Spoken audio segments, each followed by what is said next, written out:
बहुत समय पहले की बात है। एक नगर में एक धनी सेठ रहता था जो बहुत दयालु था। इतना बड़ा व्यापार और बहुत सारा धन होने के बावजूद वह एक भोला और दान करने वाला इंसान था। वह हर किसी की मदद करता था। उसके मन में लोगों के प्रति प्यार और दया की भावना ये थी, वह किसी का भी दुख नहीं देख पाता था। उसके इतने दयालु और भोलेपन की वजह से उसके आसपास के लोग उसकी इसी बात को उसकी कमजोरी समझकर उसका फायदा उठाते थे। कुछ लोग उस सेठ के सामने झूठ मूठ का रोना रोकर उससे पैसे उधार ले जाते थे। सेठ अमीर तो था ही और ऊपर से दयालु भी। जब वह सेठ उन लोगों की दुखी हालत देखता और उनकी परेशानियां सुनता तो उसका मन भर आता, और जब वह लोग उससे कहते हैं कि मुझे थोड़ा धन उधार चाहिए या तुम मेरी मदद करोगे, मैं तुम्हारा यह एहसान कभी नहीं भूलूंगा, तो वह मना नहीं कर पाता। वह सोचकर धन दे देता कि अभी इसका बुरा वक्त चल रहा है, इसको मेरी मदद की जरूरत है, बाद में यह पैसे लौटा देगा। धीरे धीरे वक्त गुजरता गया। लोग उस सेठ के आगे बिना बात का रोना रोते और उसका धन ले जाते और कभी वापस नहीं करते। सेठ भी कभी धन वापस नहीं मांगता था। उसको लगता था कि जब इसका बुरा वक्त गुजर जाएगा तो धन वापस कर देगा। लेकिन कहते हैं ना कि हर सुबह के बाद रात होती है, हर सुख के बाद दुख आता है और दुख के बाद सुख आता है। ठीक उसी तरह उस सेठ के साथ भी हुआ। कुछ सालों बाद उसे पास धन कम होने की वजह से उसके व्यापार में माल भरने के पैसे कम होने लगे और इसके वजह से उसके दुकान पर अब ग्राहक भी कम होने लगे, क्योंकि जो सामान उन ग्राहकों को चाहिए था वह सामान उस व्यापारी के पास खत्म होने लगा था और उस सामान को लाने के लिए अब उसके पास इतना धन भी नहीं था। धीरे धीरे सेठ का धन समाप्त हो गया। एक समय था जब वह सेठ अपने नगर के अमीर लोगों में आता था, पर आज उसके पास पैसे नहीं थे। ऊपर से ढेर सारा कर्ज उसे बाजार से लेना पड़ा। उसे समझ नहीं आ रहा था कि वह क्या करे। उसने महात्मा बुद्ध के बड़े चर्चे सुन रखे थे। उसे ये पता था कि उसके बहुत मित्रों ने उनके पास जाकर अपने जीवन के लिए सही मार्गदर्शन लिए है और वह जो ज्ञान देते हैं वह काफी जिंदगियां सुधार चुका है। उसने निश्चय किया कि अब तथागत गौतम बुद्ध ही उनकी समस्या का हल बताएंगे। यही सोचकर वह अगले दिन गौतम बुद्ध से मिलने निकल पड़ता है। वहां जाकर बुद्ध को प्रणाम करते हैं। फिर सेठ गौतम बुद्ध से कहता है, मुझे मेरी समस्या का निवारण चाहिए। बुद्ध कहते हैं, पूछो, क्या पूछना है। फिर वह उन्हें सारी बातें बताता है कि कैसे वह लोगों की मदद करके अमीर से गरीब हो गया, कैसे उसने बस लोगों की बुरी हालत देखकर अपने व्यापार के पैसे उन्हें मदद करने के लिए दे दिए और आज वह खुद जरूरतमंद हो गया है। गौतम बुद्ध उसकी सारी बातें ध्यान से सुनते हैं और कहते हैं कि तुम बहुत ही ज्यादा सीधे और दयालु हो। जरूरत से ज्यादा सीधा होना भी हमारे लिए मुसीबत पैदा कर सकता है। आगे बुद्ध कहते हैं, तुम लोगों की मदद इसलिए करते थे ताकि वो मुसीबत से बाहर निकल सके, लेकिन लोगों ने इसका फायदा उठाया और तुम्हें ठगने का काम करते रहे बाय। उस सेठ ने कहा, आप बिल्कुल सही कह रहे हैं बुद्ध। मेरे दुखों का कारण मेरा ज्यादा सीधा होना, सरल होना और दयावान होना ही लग रहा है, लेकिन मैं अब क्या करूं? मुझे रास्ता बताइए। क्या मैं बुरा बन जाऊं, दया निकालकर फेंक दूं, निर्दयी हो जाऊं? क्या अच्छाई करने की कोई कीमत नहीं? इस दुनिया में क्या मदद करने से या किसी का भला करने से बस यही परिणाम मिलता है? बुद्ध कहते हैं, नहीं, तुम्हें यह सब नहीं करना है। कई बार तुमने देखा होगा कि जो व्यक्ति ज्यादा अच्छा होता है उसे उतना ही ज्यादा दुख मिलता है। इसका सीधा कारण है कि वह अपने अधिकारों को सामने वाले की इच्छाओं से कम दर्जा देता है और फिर उसे जब भी आपसी अनबन होती है तो उसे अधिक तकलीफ होती है। लेकिन उसी के विपरीत हमें हमेशा यह भी नहीं सोचना चाहिए कि हमारा अच्छा ई और भला करना बेकार है या यह बस हमारी कमजोरी है। हमें अच्छा इसे हाथ कभी नहीं छोड़ना चाहिए। हमें बस यह सीखना है कि कभी कभी हमें भी अपनी बात रखने का अधिकार है और हमें अपने अधिकारों की रक्षा करनी चाहिए। इसलिए हमें अच्छे इंसान बने रहने के साथ साथ अपने अधिकारों की रक्षा करना भी सीखना होगा। अगर हमें गलत तरीके से नुकसान हो रहा है, कोई हमारा गलत फायदा उठा रहा है, तो हमें उसका सामना करने के लिए सही तरीके से खड़े होना जरूरी है। यही एक सच्चे और अच्छे इंसान की पहचान और शख्सियत होती है।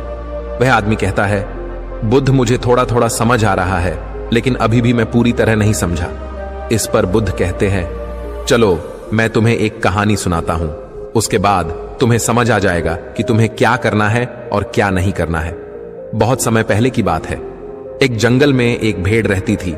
उस भेड़ ने एक को जन्म दिया। वह मेमना बहुत ही सुंदर था। उसके शरीर पर बहुत ही चमकदार घने बाल थे। वह बहुत ही सुंदर लगता था। भेड़ भी अपने से बहुत प्रेम करती थी और उसका बहुत अच्छे से देखभाल भी करती थी। भेड़ अपने बेटे को अच्छी अच्छी बातें सिखाती, उसे अच्छे संस्कार देती। उस भेड़ की इच्छा थी कि उसका बेटा बड़ा होकर खूब नाम रोशन करे।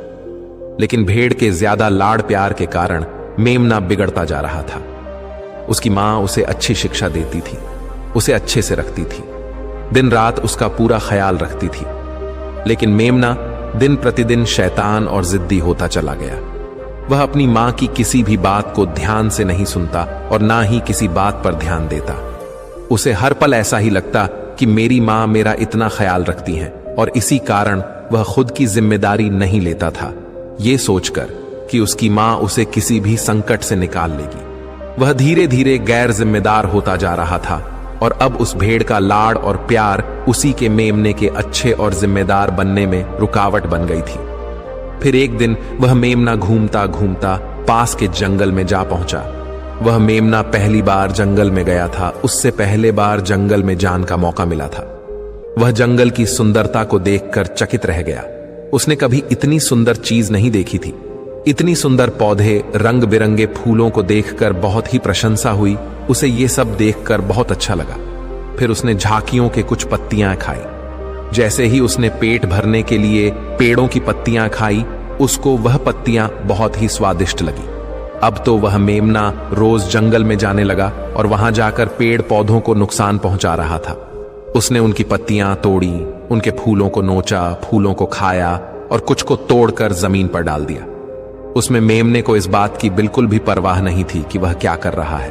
उसको इस बात का पता ही नहीं था कि जंगल में कोई खतरा भी है। वो तो मस्त मौला होकर जंगल में उछल कूद कर रहा था और पौधों को खूब से नुकसान पहुंचा रहा था। लेकिन जब उस मेमने की मां को यानी उस भेड़ को इस बारे में पता चला कि मेमना हर रोज जंगल जाता है, तो वह घबरा गई और मेमने को अपने पास बुलाकर समझाने लगी कि तुम जंगल में मत जाओ, वहां पर बहुत सारे को जानवर है, तुम्हारे ऊपर हमला कर देंगे, तुम्हें खा जाएंगे। लेकिन मां की बात का उस पर कोई असर नहीं हुआ, बल्कि वह मेमना अपने माता से कहने लगा कि मां, जो भी मेरे सामने आएगा वह मुझसे जमकर मार खाएगा, फिर वह बहुत पछताएगा। इसके बाद मेमना फिर से जंगल की तरफ भाग गया। उसे अपनी माता की कही बातें झूठी लगने लगी। हर रोज की तरह उस दिन भी वह उछल कूद करने लगा और पेड़ पौधों की पत्तियां तोड़ने लगा। कभी फूलों को तोड़ता, कभी पेड़ों को खूब नुकसान पहुंचाता। लेकिन उस दिन उस जंगल में एक शेर पहुंचा। वह शेर बहुत ही ताकतवर था, लेकिन ताकतवर होने के साथ वह दयालु भी था। उस शेर का मानना था कि कमजोर प्राणियों को नुकसान पहुंचाना ठीक नहीं है।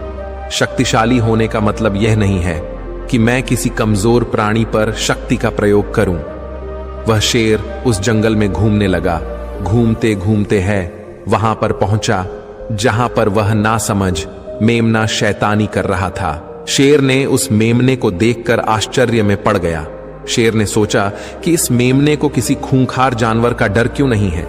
ये कैसे पेड़ पौधों की पत्तियां बिना काम के ही नोच रहा है। ये इनको खत्म कर रहा है और उन पत्तियों को खा कम बल्कि बिगाड़ ज्यादा रहा है। उसके बाद वह शेर कुछ देर तक चुपचाप खड़ा होकर उसको देखा रहा और शेर सोचता है कि मेमना कुछ ही देर में मुझे देखकर यहां से भाग जाएगा और उसके डर के भाग जाने से मुझे बल का प्रयोग नहीं करना पड़ेगा। लेकिन ऐसा नहीं हुआ। शेर बहुत देर तक खड़ा रहा और वहीं इंतजार करने लगा कि मेमना यहां से कब जाएगा।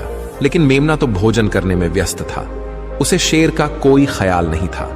मजे से पेड़ पौधे की पत्तियां नोच रहा था, उन्हें खा रहा था, सब कुछ बेकार कर रहा था। जब शेर ने देखा कि मेमना उसे देखने के बाद भी वहां से नहीं जा रहा, तो खुद वह मेमने के पास जाता है और वहां जाकर बोला, सुनो बच्चे, इस जंगल में फूल पत्तियों को नुकसान पहुंचा रहे हो। उन्हें जितना जरूरी है तुम्हारे भोजन के लिए बस उतने ही तोड़ो। तुम बहुत फूल पत्तियां यूं ही नष्ट कर रहे हो। अगर तुम इन पेड़ पौधों को, इन फूल पत्तियां को नुकसान पहुंचाओगे तो तुम अच्छे बच्चे कैसे बनोगे। अच्छे बच्चे कभी भी इस तरह जंगल में आकर पेड़ पौधों को नुकसान नहीं पहुंचाने लगते हैं। तुम्हारी मां ने तुम्हें अच्छा बच्चा नहीं बनाया। शेर की बातें सुनकर वो घमंड से बोलता है, तुम्हें अच्छे बच्चे बने रहना है, तुम बने रहो, मैं तो जैसा हूं वैसा ही ठीक हूं, मैं वैसे ही रहूंगा जैसे मुझे रहना है। शेर हैरान हो जाता है, लेकिन फिर शेर उसे मेमने को बच्चा समझकर माफ कर देता है, क्योंकि शेर नहीं चाहता था उसे बच्चे पर हमला करना पड़े। तुम खतरनाक तो कहीं से नजर नहीं आते, चले जाओ यहां से, बड़े आए खतरनाक, तुम मेरा दिमाग ज्यादा खराब मत करो, चले जाओ यहां से, अपना रास्ता नाप लो और मुझे इन फूल पत्तियों को खाने दो। ये कहकर वह घमंडी मेमना पत्तियां खाता हुआ आगे चला गया और शेर उसे बस हैरानी से देखता रह गया। तभी वहां पास में ही झांकियों के पीछे एक लोमड़ी छुपी हुई थी। वह लोमड़ी शेर और मेमने की सारी बातें सुन रही थी।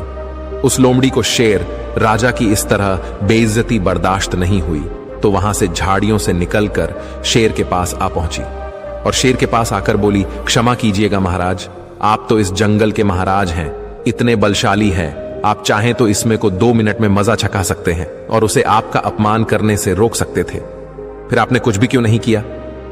इस पर शेर ने कहा, मैंने उस बच्चे का भला सोचा, मुझे ऐसे ही किसी बच्चे को अपनी ताकत का शिकार नहीं बनाना था। यह सब सुनकर लोमड़ी बोली, महाराज, लेकिन आपके इतने सीधेपन और दयावान होने के कारण ही उस मेमने की हिम्मत बढ़ ही गई है।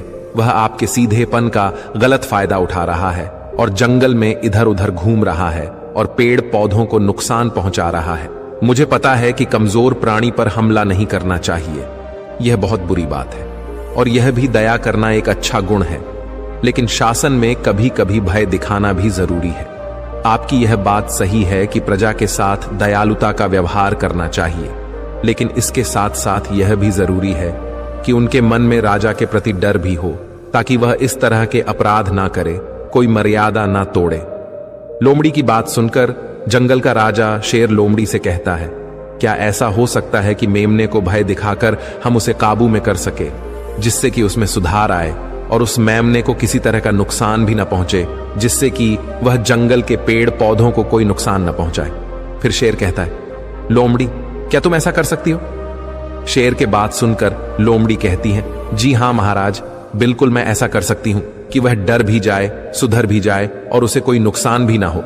उसे इतना डरा दूंगी कि वह जंगल में कभी दोबारा घुसने की हिम्मत नहीं करेगा। मैं उसे इस तरह डराऊंगी कि उसके मन में भय बैठ जाएगा, फिर वह जंगल के पेड़ पौधों को भी नुकसान नहीं पहुंचाएगा और साथ ही साथ मैं उसको कोई भी नुकसान नहीं पहुंचने दूंगी। फिर लोमड़ी कहती है कि उसकी मां तो उसे कभी सुधार नहीं पाई, लेकिन मैं उसे जरूर सुधार दूंगी। लोमड़ी की बातें सुनकर शेर ने बोला, अच्छा ठीक है, तुम कोशिश करके देखो, अगर तुम्हें इसमें सफलता मिल जाती है तो मैं तुम्हें जंगल के सभी जानवरों के सामने इनाम दूंगा। शेर की बातें सुनकर लोमड़ी बहुत खुश हुई। वह तुरंत मेमने के पास गई और उस पर गरज पड़ी।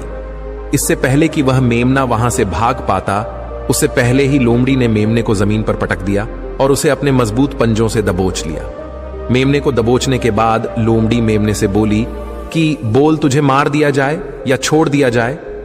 तुमने इस जंगल के पेड़ पौधे, यहाँ के फूल और कमजोर प्राणियों के साथ भी तो यही किया है। मेरे ख्याल में मार ही देना चाहिए।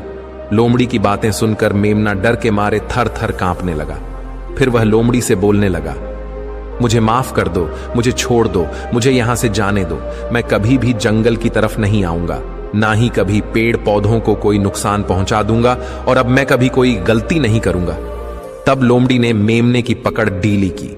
जैसे ही मेमने की पकड़ ढीली हुई, वह जोर जोर से भागने लगा। वह गिरता उठाता भागता हुआ अपनी मां के पास जा पहुंचा। उधर लोमड़ी शेर के पास गई और सर झुकाकर बोली, देखा महाराज, ताकत के साथ दिमाग का प्रयोग करना भी बहुत जरूरी होता है, तभी लोग हमारा सम्मान करते हैं, तभी हमारी अच्छाई का गलत फायदा नहीं उठाया जाएगा।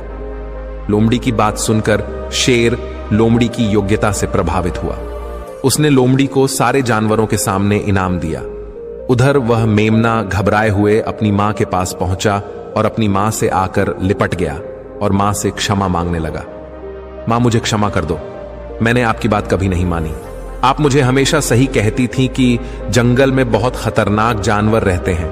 आज के बाद मैं कभी भी उसे जंगल में नहीं जाऊंगा। फिर बुद्ध उस व्यापारी को कहते हैं, देखा बेटा, इतने अच्छे मत बनो कि लोग तुम्हें खा जाएं, और ना ही इतने कड़वे बनो कि लोग तुम्हें खाए ही नहीं। जरूरत से ज्यादा अच्छा बनना इंसान को दुहक देगा। लोग उसका सम्मान नहीं करेंगे बल्कि उसे पागल समझेंगे। गौतम बुद्ध सेठ से कहते हैं, अगर शेर भी अच्छा बनने का दिखावा करेगा या फिर अच्छा बनकर रहेगा तो लोग उससे डरने की बजाय उसे पागल समझेंगे।